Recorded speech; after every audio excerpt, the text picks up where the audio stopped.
annual basis from what they were the month before. That's the smallest annual increase since March 2021.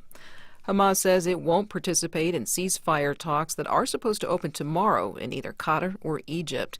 These have stalled, especially after the killings of two militant leaders, one from Hamas. Iran has vowed revenge against Israel. President Biden says he hopes that a ceasefire deal could avert any Iranian attack. That's my expectation, but we'll see. But the U.S. is beefing up its military presence in the Mideast. The U.S. ambassador to the UN, Linda Thomas-Greenfield, says this is not to provoke tension. A broader regional conflict is not inevitable. The United States' overall goal remains to turn the temperature down in the region, deter and defend against any future attacks, and avoid regional conflict. But Hamas says it first wants Israel to commit to a ceasefire proposal discussed last month based on President Biden's vision. German media report that Germany's federal prosecutor has issued an arrest warrant for a Ukrainian suspect in the 2022 bomb attacks on the Nord Stream pipelines. NPR's Rob Schmitz reports from Berlin these delivered Russian natural gas to Germany. According to reports, German investigators have collected sufficient evidence to obtain an arrest warrant against a Ukrainian man they've named Volodymyr Z, who up until recently had been living in Poland. German prosecutors reportedly approached Polish officials with a European arrest warrant, but the suspect is said to have gone into hiding. In an interview with German news outlet Tagesschau, the suspect expressed surprise he is an ongoing suspect, and he denied having been involved in the attacks on Nord Stream. In September of 2022, 3 of 4 pipes of the 2 Nord Stream pipelines were destroyed at a depth of around 250 feet on the floor of the Baltic Sea. Rob Schmitz, NPR News, Berlin. Wisconsin voters yesterday defeated 2 Republican-backed measures that would have changed how the governor spends certain federal monies. From member station WUWM, Chuck Quirmbach has more. GOP lawmakers proposed 2 changes to the Wisconsin Constitution that would have given state legislators equal say with the governor on spending federal money. But voters soundly rejected the ballot items, meaning Democratic Governor Tony Evers keeps control over the discretionary funds. Wisconsin Democratic Party Chair Ben Wickler says a coalition helped defeat the proposals. Wisconsin conservation voters and tons of other organizations put out the word. Wickler says he hopes to see the same energy in the November elections. For NPR News, I'm Chuck Quirmbach in Milwaukee. You're listening to NPR News. And this is WJCT News 89.9 in Jacksonville. Good morning. I'm Stephen Ponson. Clay County's Clerk of Courts is once again providing low-cost legal services to residents who need help navigating family law and probate matters. Under the Low Bono program, local attorneys will meet face-to-face with residents struggling with things like filling out complicated court forms or understanding confusing court processes. You can find more information and a link to make an appointment at clayclerk.com. In a potentially far-reaching case, an appeals court says it will hear arguments next month in a dispute about whether Florida lawmakers should be shielded from testifying in lawsuits. Margie Menzel has details. The dispute stems from an attempt by voting rights groups to take the depositions of lawmakers and legislative staffers. It's part of a lawsuit challenging the constitutionality of a redistricting plan. The voting rights groups have argued the issue is moot because they decided against continuing to seek the depositions, but attorneys for the House and Senate described the appeal as presenting a question of great public importance. They say that a concept known as legislative privilege shields lawmakers from having to testify in civil lawsuits. They want to take the issue to the Florida Supreme Court and undo a 2013 ruling that allowed legislative testimony in some circumstances. I'm Margie Menzel. It's going to be hot this afternoon in Northeast Florida. Heat advisories in effect from 11 until 6 this evening. Highs will be in the low to mid-90s. Some scattered showers will develop. Support for NPR comes from NPR stations. Other contributors include Cigna Healthcare, a health benefits provider that advocates for better health through every stage of life. Learn more at Cigna.com. And listeners like you who donate to this NPR station.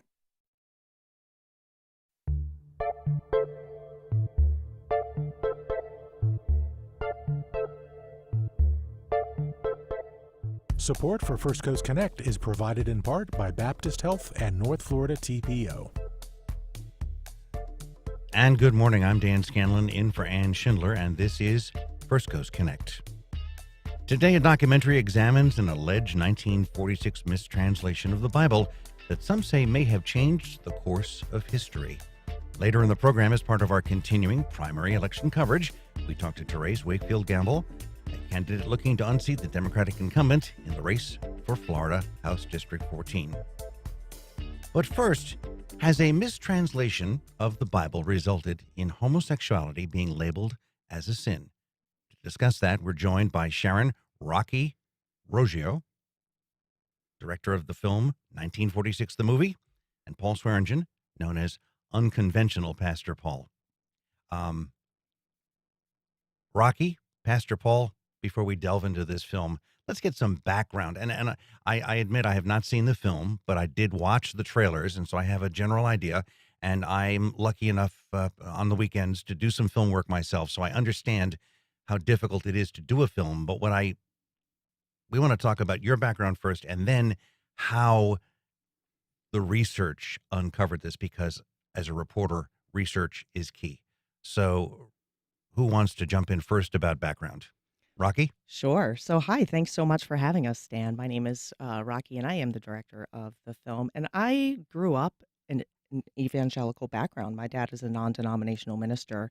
And when you grow up queer in the church, you kind of have this background of something just doesn't seem right with my existence and what I am being told in the church building. So that's just my past growing up in the church, but I'm a filmmaker, and fast forward to I'm now in my 40s and revisited church as an adult, reread the Bible as an adult, and recognized the problem coming from our church buildings that's seeping out into our society, and started to challenge the church that I was going to, recognizing that I wasn't an equal participant as a queer person in that space. That led me to learn about Kathy Boldock and her work at Canyon Walker Connections, and her work is featured in the film. And that led me to learn about the 1946 mistranslation. So as a filmmaker who grew up queer in the church, finding a mistranslation that is an indisputable fact, it's not my opinion, this isn't an interpretation, I felt it would have been irresponsible of me not to be able to combine those two things, to be able to help shed light on this issue, and then also utilize my talents to be able to do so. Just a little background. How did you tell the world who and what you are? Well, And was it tough? I actually didn't tell the world. I was found out, which we see in the film. And so my dad, being an evangelical minister, suspected something was up. And because he loved me, which I have forgiven him, he invaded my privacy and read my diary. And that's all in the film as well. And so what we do with the storyline with me and my dad, who does not agree that homosexuality is not a sin, he believes still that the Bible says what it says. And we go on this journey together. And so it's a love story, too, where we can show it's an academic journalistic approach to a real mistranslation, but we show how it plays out in our real world, in our real relationships with the storyline of me and my dad. And now let me turn to my right. And Pastor Paul, what's your background? So I grew up in a pastor's household where Ronald Reagan and God were neck and neck as the greatest beings that ever existed in the universe. And became a sportscaster, but my wife and I, when we were married 30 years ago this Monday, by the way, we decided that our faith in Jesus meant that we should make the world a better place and our city of Fresno, California, a better place. But so I ended up planting a church, and she ended up running for mayor.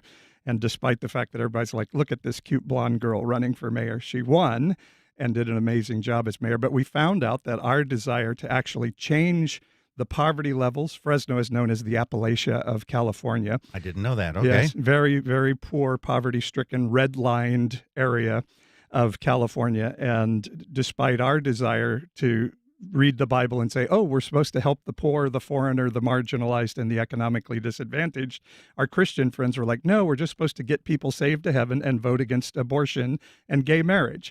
And so we ended up finding, the people that really want to do something good in the world may not be the Christians. By 2016, when Trump came along, we felt like we had to step out of both being Republican and Christian. And so I started sharing this on social media, started hearing about this movie, 1946, which I thought had a dubious premise, and then had Rocky on my podcast. And she convinced me that there was something to this. And so we have been then talking for a long time, like, what can we do together? How do we get this message out? How do we get the education behind it so that people can see Christian nationalism is a mistranslation of the Bible altogether. It's a weaponized use of the Bible that not only is a danger to everybody in our society, but to Christianity itself. And it's not going to end well if we don't start to look at what does this really mean and say. And so I just don't want my religion of heritage to be weaponized against human beings anymore. Now, you're called Wonderfully Weird, and those who are watching this on stream can see that purple seems to be a prominent color today. Why Wonderfully Weird, and why unconventional, Pastor Paul? Because I think weird is beautiful. In fact, I think we're all really weird. I always felt like I didn't fit in the world, but I tried really hard to fit, and finally decided, no, I think the weirdness in me is beautiful. And I actually think all of us have weirdness in us that is really beautiful. And if we all felt free to express it, we wouldn't hate people who do express it. So I just began expressing my weirdness in purple and kind of some flamboyant dressing, and found out that this feeling inside of being a bad person, of a sinner, was put upon me. What isn't the truth of me. And I just think we all should just express however we feel inside and let it be outside, and love each other for how we look. And what about you? Married? At what point did you start identifying as something different than a DJ, a guy, a sportscaster, whatever? Started deconstructing faith. And as that was happening, also getting therapy, which was kind of not allowed in our evangelical spaces. Started to realize, hey, there's some sexuality and gender fluidity in here that I was hearing from a lot of other apparently straight, cis, hetero, white males out there of my age, and decided, oh, wait, I'm not a terrible person. I think I'll lean into this. So my spouse and I are on a journey of what this means to us as a couple. We're doing a podcast together and trying to figure this all out, and do it in a really messy way in public so people can see that messiness is where life is. And then for both of you, was there ever a sense of shame, or was there someone trying to tell you you should be ashamed of this? I mean, that's the whole message of the game, is control of what people do with their bodies, how you're supposed to or not supposed to use your body, purity culture. And so shame is a big part of this. And one of the beautiful things when people see our film, so some people may be queer and still identify as being Christian. Some people have left the church. Both responses are like transformation and levity of, wow, I never even thought that it wasn't a sin. So they might be living in a relationship and have gone past some shame, but still harbor it deep down inside.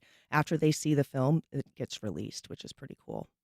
What about you? That was there any shame, or did you just was there any embrace shame? and go? My whole existence was shameful. Sorry to interrupt your question. No, it's okay. When you have a bad theology that says you're born evil and everything you feel is evil, and you got to put all those, stuff all those emotions and just buck up and be good camper, that is harmful to human beings. Leaning into our messiness is where we start to really figure out who we are, how to live, and how to live in relationship. And I think that's really what the story of Jesus is all about, not about saying a magic prayer and joining the right church that tells you you're a horrible person. And that's why this movie is so important, because I think if we can unmoor this stuff from but the Bible says, we can start to love each other. Human beings have amazing capacity to love each other. It just takes religion to beat that out of us. And maybe a little politics too. Or maybe religion to find a way back in that works, or if you look at the tenets of, but we can talk about that later. Rocky, let's talk about this film.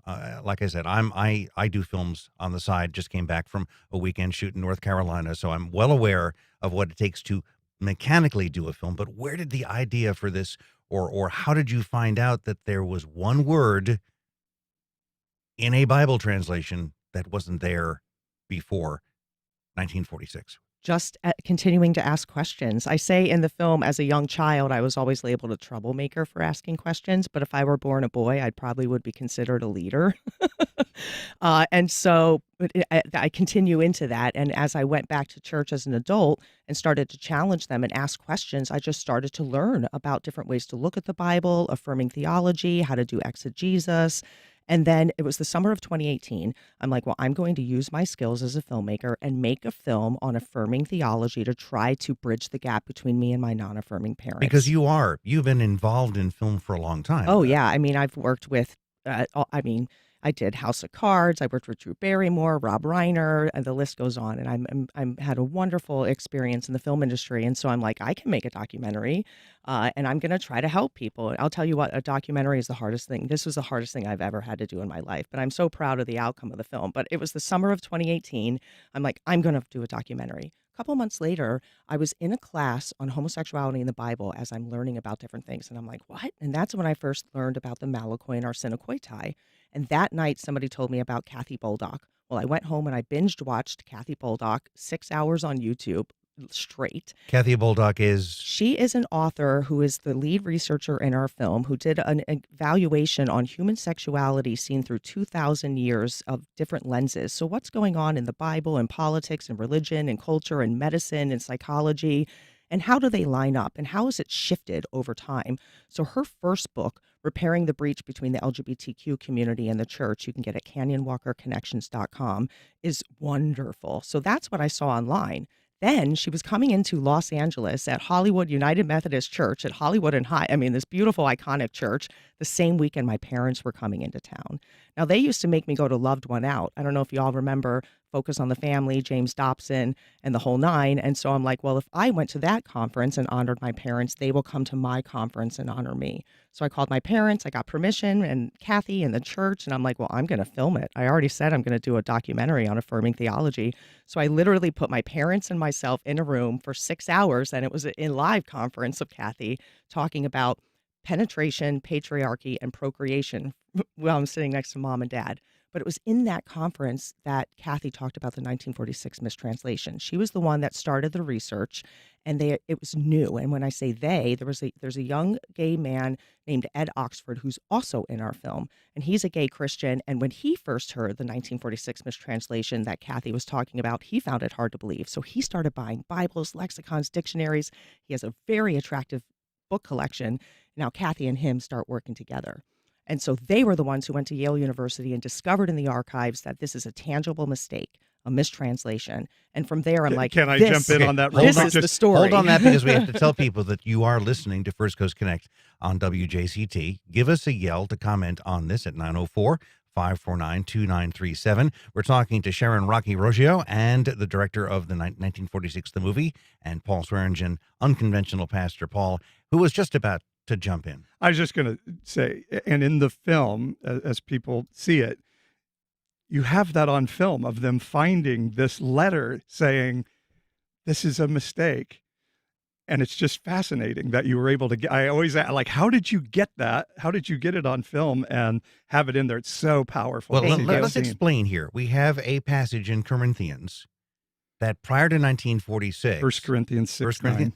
Okay, was just talking about, I guess, perversion, which was the nasty things that anybody should not be doing, but somehow something got inserted. In the King James Version, it said abusers of themselves with mankind.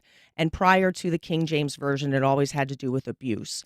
And what's really going on there, it has to do with power over people. If you were a man of high status, you could penetrate any other person, be it woman, child, enslaved person.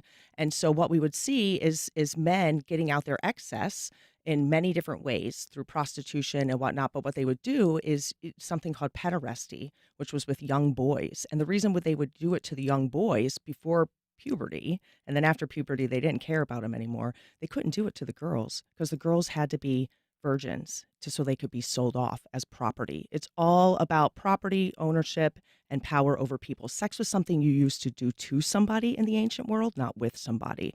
And so our understanding of heterosexuality and homosexuality, they had no concept of. And this had everything to do about abuse of power and people. So somehow someone put the word homosexual in that passage. Yes, and the problem is that there are two Greek words, the malakoi and arsenokoitai, and it is a sex act amongst men. Now, it is one sex act only, so it definitely doesn't include lesbians. It doesn't include people who just might have a sexual orientation and have never acted on anything. So it's an act, not a person. It's an act, not a person, and it's one sex act. It's not homosexuality. And the malakoi is the passive participant, and the arsenokoitai is the active participant. And you can see the condemnation always lying on the active. Now, the passive participant will get swept up in it too, because it's just a perversion of the land. Like, even if they are not consensual, we see victim shaming still happening in our society today. So they still get punished in a way, unfortunately. And we see it in Leviticus 2. Man shall not lie with man as he does with a woman, for it's an abomination. The same verse, man shall not lie with animal as he does with a woman, for it's abomination. Both shall and they be would put to kill death. the animal. Right. And we know the animal did not consent to this act, and so we have to really think about these things critically. So the only thing we're asking people to do is, with our film, understand the Bible wasn't written in English. Let's just start there and look at the examination of what we're doing. And at the very least, just think about how we use or misuse the Bible to hurt one another, and then just do a little bit more research. First, watch the film, and then do a little bit more research. But yeah, it's a little heady and hard to explain in a 25-minute radio show. But then what happened is, once this bad translation came out of the RSV, before they could make a change of it, which they have, if you read the NRSV today, it doesn't say homosexual. 3 other versions of the Bible that went very popular, the NIV, the Living Bible, and the American Standard Bible came out, and they used the RSV research as a platform. And so homosexual got put into all of their translations, and they're 3 of the most popular versions of the Bible ever sold in America. And they didn't know that the RSV committee had already decided to change it. And Right. they voted 7-3 to change homosexual to sexual pervert in 1973. And then it now says illicit sex amongst men, as the RSV continues to update and correct the translation. But there was no Google, there was no internet. So these translation committees are not talking to one another. Right. And we found a series of letters also that said that the RSV had a 10-year contract where they couldn't update their translation. So that's why so we found the letter was written in 1959 to the translation committee. The committee admitted it was a bum translation. They were going to look at it and fix it, but they couldn't do it for 10 years. And so that is where that 10-year gap of the new Bibles being produced, the new Bibles being published, and then Jerry Falwell amplifying it and creating homophobia in the church with the moral majority and saying, oh, look, it's here in black and white. Homosexuals are the bad guys. What I see in the trailer, which is the only thing I've seen, the 2 trailers, your fundraising and your trailer, is there was the aha moment of finding this first time, and then you found, I guess, the divinity student who did it, and he's still alive. Oh, yeah, David. Now, David did pass in January of 2023, but he got to be in the film and see the film. And when you watch the film, and at the end, he's like, full circle with his life. Like, now this is why I was born this way. And he was a pastor in the United Church of Canada for many, many years, had many wonderful congregations, had a beautiful history and beautiful story. And his letter was so ahead of his time. It was a 3-page letter with an appendix, well academically written, cited. I mean, and you can imagine a 21-year-old seminary student challenging the head of a major translation committee. And he spent months putting it together. He said about 8 months researching and studying to put together this academic letter. And the letter will be published in Kathy's second book, Forging a Sacred Weapon, How the Bible Became Anti-Gay, which should be coming out this year, which will show all the research, the letters, so it'll be an extension beyond the film. Now, you guys are in the middle of a journey right now, 35 days, 15 stops. Obviously, as I look out the window, there's a documentary crew who's catching my every gesture and word and yours. That's got to be grueling. I mean, this film came out when, and what kind of accolades did it get that made you feel like, hey, I might be onto something? We had our world premiere at Doc NYC in 2022, won the Audience Award, and we're still the most viewed film in their entire history. And then we went on and won 24 awards in 2023 in our festival circuit. We were doing so well amongst audiences that we decided, and thankfully, we have executive producers to support us to do our own commercial release because we've had the hardest time finding distribution with this film. So we're on our own. And we did a theatrical in London, New York, and LA. We qualified for the BAFTAs and the Oscars so that we can try to get seen amongst peers to help streamline this movie because we need everyone in the world to see this movie. And so we then got an article in The Guardian. And now what we're doing this year is our impact campaign. And in January, we did receive a grant to do in-person conferences to impact people. And so far, we've impacted about 1,200 people in person in all the cities that we've been to. Tonight, we have 175 people registered in Jacksonville. And so the goal is to share the message and teach people they're not alone. There is community out there, and give people permission to rethink these things. Let's take the time right now. When, where, how can I go see it if I want to tonight? Tonight, if you want to see the film, go to our website, 1946themovie.com. You can register to see a ticket. There's a road trip across America link. Find Jacksonville on the Eventbrite. Register. We will email out the address at noon today. So, yes. And then we have Unconventional Pastor Paul with us. This is how we're working together. When I'm like, we want to do more than the movie because the Bible has been weaponized not just against the LGBTQIA plus community, but countless people. So, Paul, would you like to tell them about some of the other groups that the Bible? He's certainly, you're certainly not a calm, quiet person. I've already learned that in the past half hour. Unconventional, sure. Sure. Well, first of all, are you in this film? I am. I hit the cutting room floor. I was in the film originally, and she cut me out. I did. I cut him out. Yeah, but my name is in the names at the end of the many people who helped. A post-credit scene, maybe? Re-edited post-credit we're going to have to. I'm in a post-credit scene in a film. That's pretty cool. But I'm super honored to be on this journey. And it is so interesting because I live in California. And so you hear things about Texans and Oklahomans and Floridians. And on our way, we found we had a blowout near the Oklahoma-Texas border. And it's like I'm going into this tire store and I walk in and I'm, dressed like I dress and have the nails and all this stuff. And I see these brusque, bearded men with these dirty John Deere baseball caps. And I'm like, oh my gosh, what's going to happen here? And these people were amazing. They fell all over themselves to help us.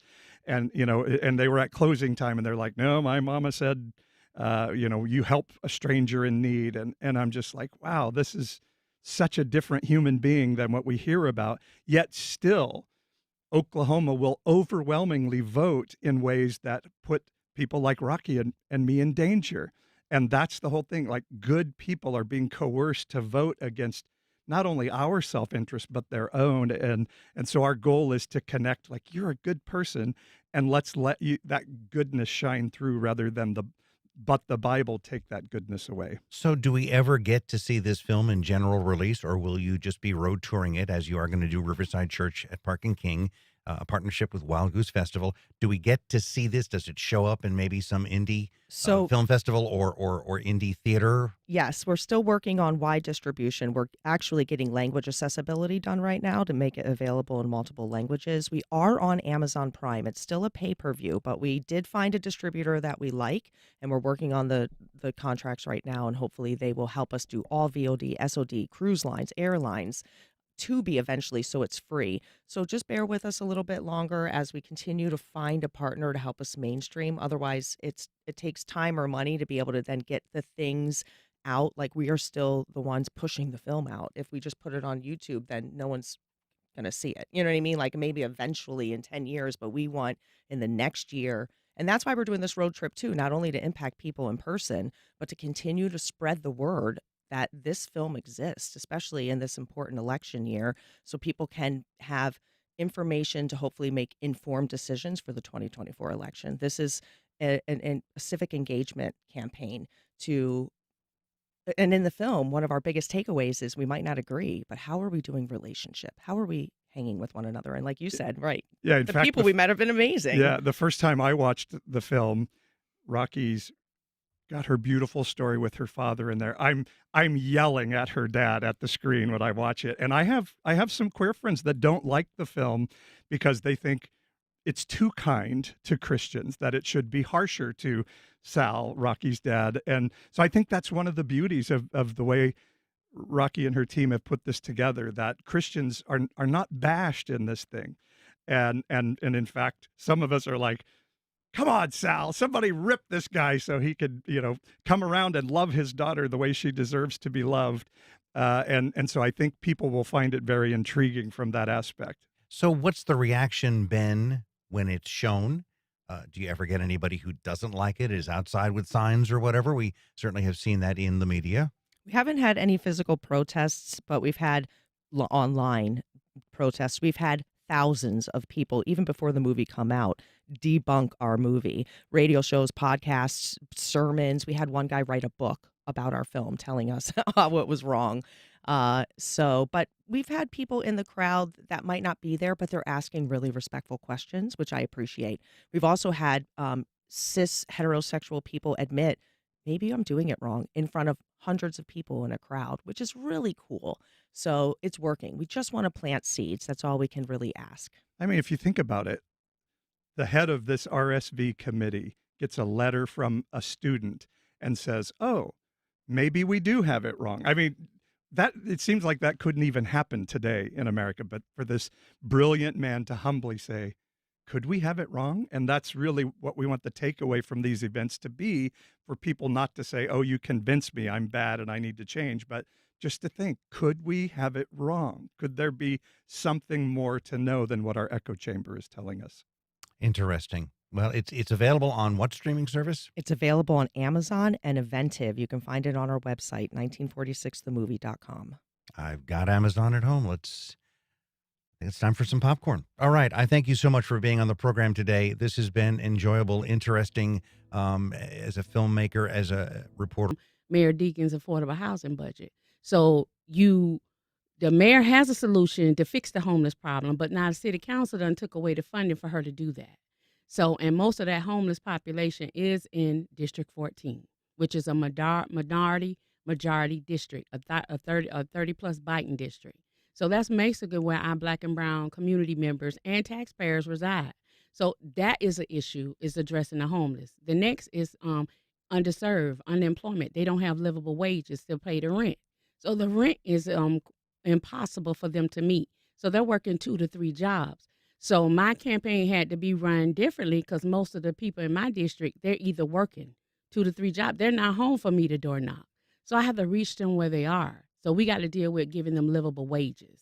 In order to do that, we need corporations to come into District 14 so they can, in their own backyard, where they can work and afford the rent. Since our city council is taking away that funding for the mayor to do that. Then we have the crime issues that you mentioned earlier. And the reason our crime is so high is because they don't have those employment opportunities. A lot of folks have been laid off. A lot of them are homeless because they can't maintain shelter. They're constantly being moved. They're either living in hotels. See, all these issues exist, and the current incumbent has not addressed any of that. As a reporter in this city for 40 years, those challenges have been discussed for decades. Exactly. The crime rate in some areas, if we had programs to train students for jobs, if they could get placed in jobs and find there's an alternative. Certainly heard that before. We're discussing yesterday with the mayor the homeless issue, and I was at the press conference on that homeless plan. So here are issues that we're aware of and we're working on. Right. It just seems like the latest version of what I've been covering for years. Does that discourage you that we've been working or discussing these for decades? No, I wouldn't say it discouraged me. It's just the right people are not in office to resolve the situation. You got some people in office, they just holding the seat for the power, but they misusing the power and they misusing the tax dollars in the city. We have the revenue as well as the governor of the state of Florida, and they're holding on to it. So that's why I have been doing a lot of educating in my campaign for people to realize if you vote and you pay taxes, you demand growth in your community. So that means we have to have the right representation to make sure they bring in the tax dollars back to the district and not assuming that they're doing the tax dollars. I took a tour through the district, and I will be coming out this week with actual proof that those tax dollars have not came back to District 14. Okay. Don't forget, you can give us a yell. You can talk to the candidate for District 14 at 904-549-2937. And we've got Carnell from downtown with a question. Carnell, you're on the air. Hey, how y'all doing? Fine. Look, what I want to know is specifically dealing with American descendants of slavery. How do you delineate what appropriation dollars look like, number one? And dealing with Black America in the state of Florida, how do you plan on breaking down the subgroups to reform the appropriation process? Are you specifically going to be looking at targeted communities?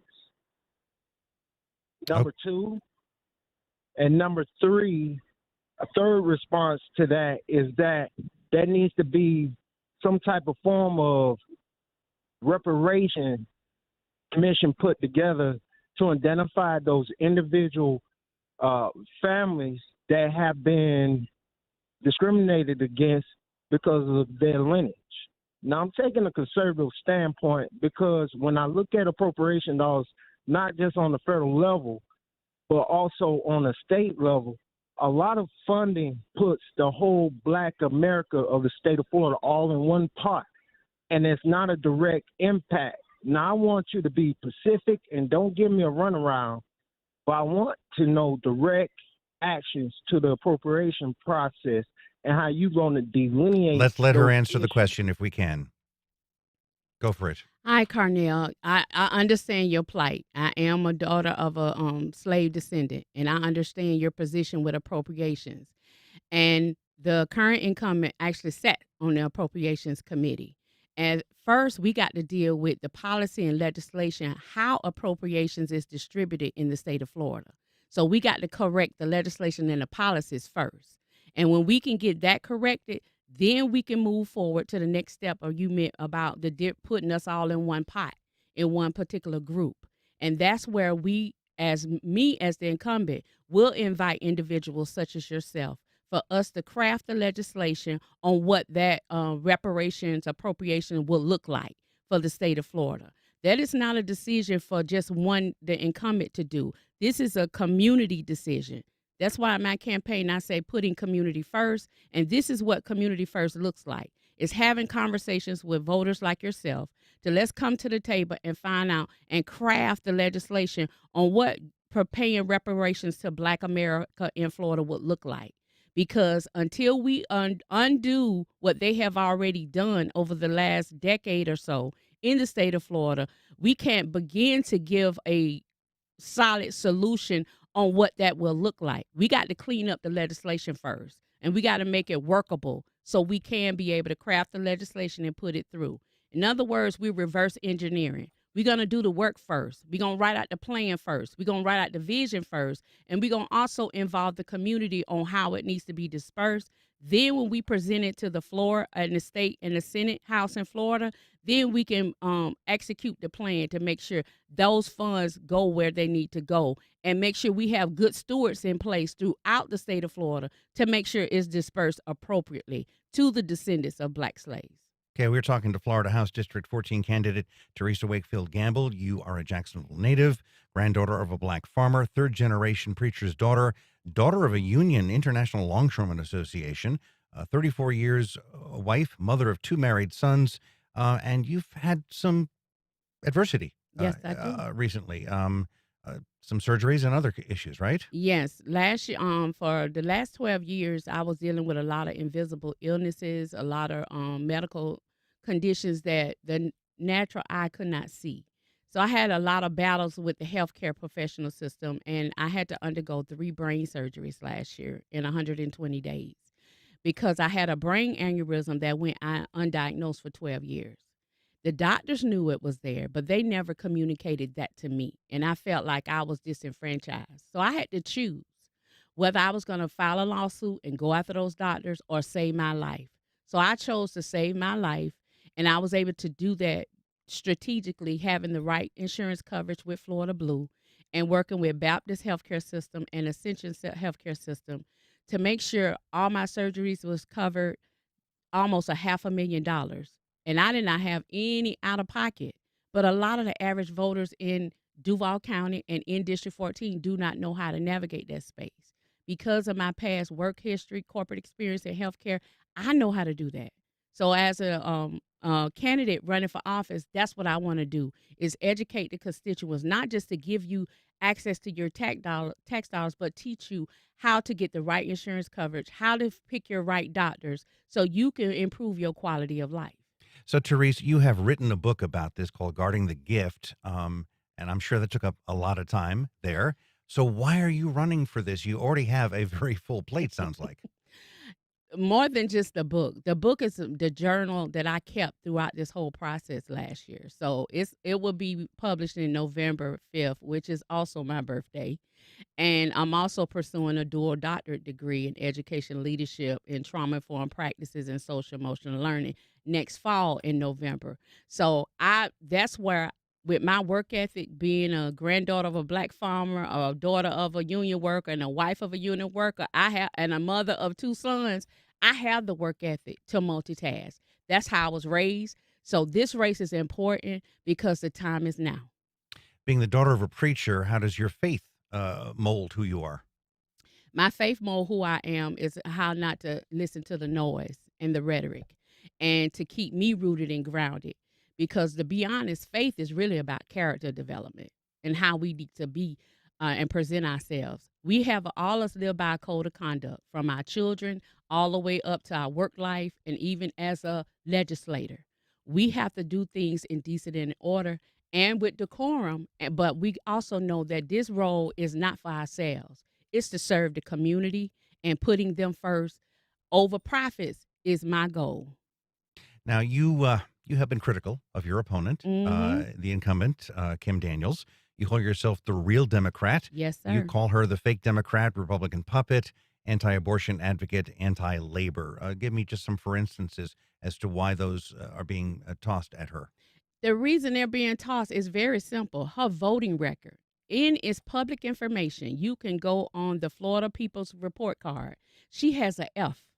Everything Democratic values stand for, she voted against. So her record is the reason she has been tagged those names by reporters. That wasn't tagged by me.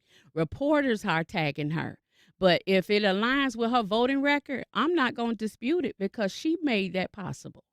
And along with her words that came out of her mouth. That's why we have to be mindful, and that's where my faith come into play, to make sure my character is represented, not just for me, but for the people I'm seeking to serve.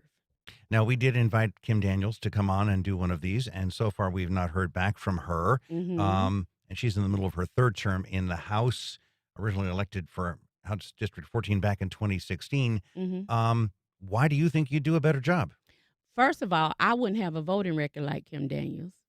Secondly, she have not invested tax dollars back into the district. She says she has, but after my constant tour of the district, she has not. We have schools being boarded up, public schools being boarded up and closed, and then charter schools popping up right down the street. We have folks that's homeless. We got affordable housing shooting through the roof. We have food deserts in District 14, should not be heard of, when everybody paid taxes.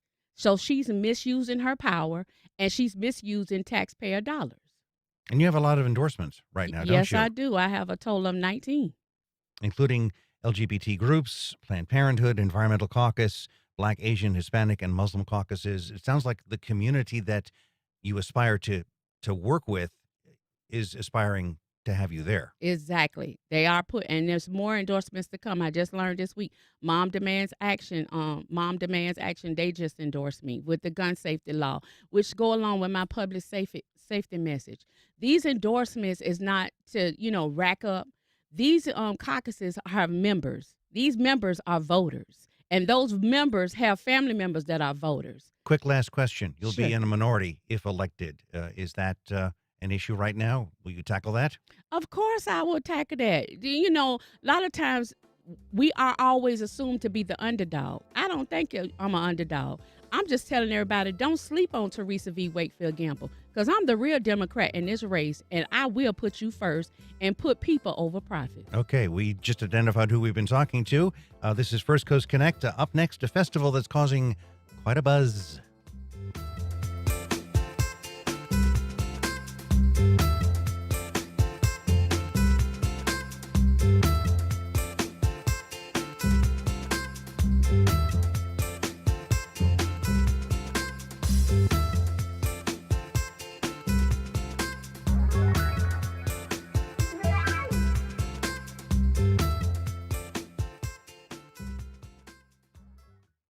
Imagine waking up on a sailboat to the sound of your father screaming.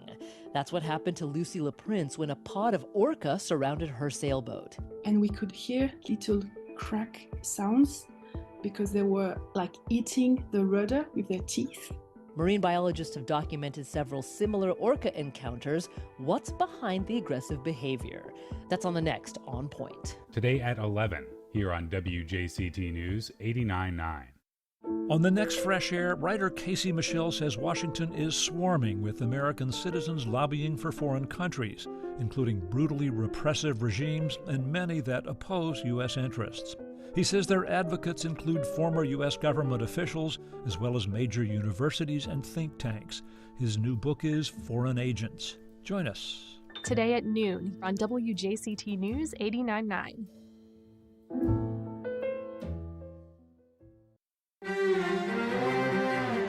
After recent unrest in the UK, the government has vowed to crack down on violence, but there's a problem. Many prisons like notorious Wandsworth are full and inhumane. Rats, mice, poor showers, deaths in custody. There isn't anything good going for Wandsworth.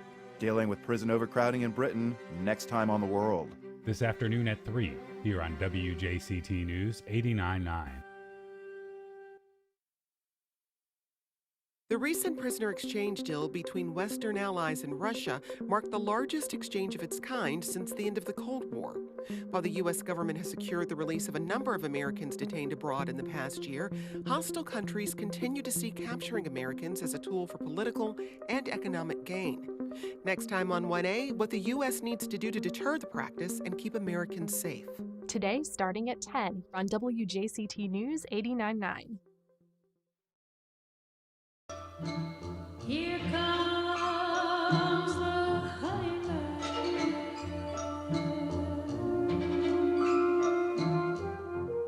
And we are back. Well, whether you're a budding beekeeper, sweet on honey, or just looking for something fun and educational to share with the kids, and we're all kids at heart, aren't we? The 4th Annual Honeybee Festival happens Sunday at the Jacksonville Fairgrounds, and it could become a favorite part of your weekend. So joining me to share more about the event is Michael Leach, beekeeper and owner of Bee Friends Farm, and Paul Sifton, beekeeper and partner with Bee Friends Farm. Guys, welcome. Good morning. Thank you. Morning. Let's first of all talk about this festival. I mean, the fairgrounds is easy to get to, right across a bridge, and come rain or shine, you're probably going to have some stuff indoors. So tell us about the festival, the times, and what we can expect there. So we're going to host the festival this year on Sunday, the 18th. Gates open at 10 a.m. It's a great facility. There's plenty of room. We'll be indoors in the air conditioning. The festivity kind of highlights our local bee clubs that will be there to talk with the guests and discuss. I have experiences such as candle rolling. They'll talk about inspecting hives. One of the highlights is harvesting honey and extracting honey, and guests will also get to taste it. But we'll also have a lot of local vendors for shoppers that want to shop local. And we have a lineup of 5 great guest speakers from how to make mead at home to cooking or baking with honey and others. So there's a lot of great things there for everybody, and food trucks included. So you brought up 2 things that some people may not know. First of all, bees make honeycombs. Honeycombs can be turned into candles, and honey is used to make mead, which is a slightly highly alcoholic but delectable beverage. And if you have a honey blossom version, you can taste the honey blossom. You can taste the orange in the mead. A friend of mine makes mead. So that there's stuff here that people just don't know. It's not just the golden stuff in the jar, right? That's correct. Yes, there's lots of byproducts from the honey production, or bee products that we collect. Depending on how long you ferment the mead, you can control your alcohol content. So you're right in that you can have a low content or a higher alcohol content if you want it. but they are very varietal flavored from the honey that you use. So if you use an orange blossom, you're going to get a much better, and that'll all be discussed at the event on Sunday. Yeah, there's nuances in it. So I have had the honor of seeing some honey hives. I've held an active honeycomb in my hand, which I think is the scariest thing I've ever done, with the bees crawling over it, seen the honey dripping off of it. We've also faced some issues with some viruses or stuff that the honeybees are facing, but this is a vibrant industry in Northeast Florida, right? Yes. Yes. They've actually come back considerably. This year particularly has been a very successful year for the honeybee keepers. And I see you've got some honey with you here. You've got an orange blossom honey stick. These are honey sticks, yes, that cyclists, runners, and so on. There's 12 in a box, and you just take one, chew off the end, and you get a shot of honey, 100% good for you, and it gives you a little bit of a boost for whatever activity you're doing. So how did your passion into honeybees come about, guys, both of you? So mine was I've just stumbled into it during the 2009 recession. I had to shut down another business that I was running, and a beekeeper came to me and asked if I would make 500 bee boxes. And one thing led to the next, to keeping 600 colonies of bees today. And it was been about a 14-year venture now. The coincidental part of this whole thing is my wife's family, her grandfather and father were commercial beekeepers 20 years prior to this endeavor. So we returned the family back to the beekeeping history it had, and our children have been involved in it since they've been children. Yeah, the Leach family, they're third generation bee masters, and my involvement got from knowing Mike and seeing him struggle there for a little bit, and we decided to get off and do a professional beekeeping business. Now, I remember seeing, this is 20 years ago, the bee colony. Is this difficult? I mean, do you have to keep predators away? I'm sure a wasp or a bird could decimate a comb, right? That's correct. Pests and disease are a big concern of beekeepers. One of the main ones that we teach in the very beginning when you're starting is actually the carpenter ants are pretty threatening to bees.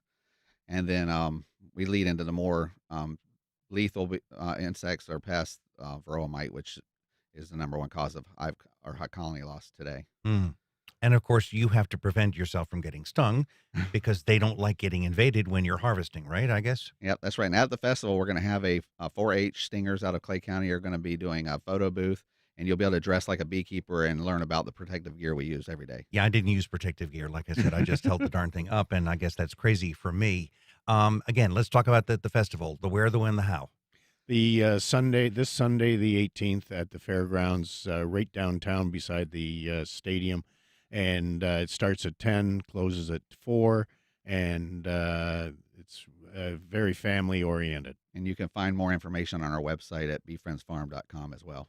As Jackie Gleason used to say, how sweet it is. Thank you, gentlemen, for being here, Paul and Michael, to talk about the joys of honeys and bees and pollination and everything that comes from them. Beekeeping Festival, 10 to 4, Jacksonville Fairgrounds Sunday. So have a little honey, bring your honey, and enjoy. That's our program. We encourage your feedback and suggestions. You can send either to First Coast Connect at wjct.org. If you've missed anything, catch our rebroadcast at 8 p.m. or find our entire archive at wjct.org or on your favorite podcast platform. Executive producer of First Coast Connect is David Luckin. Our show is produced by Stacey Bennett, directed by Brady Corum. Jamie Valet is our associate producer. I could not do this.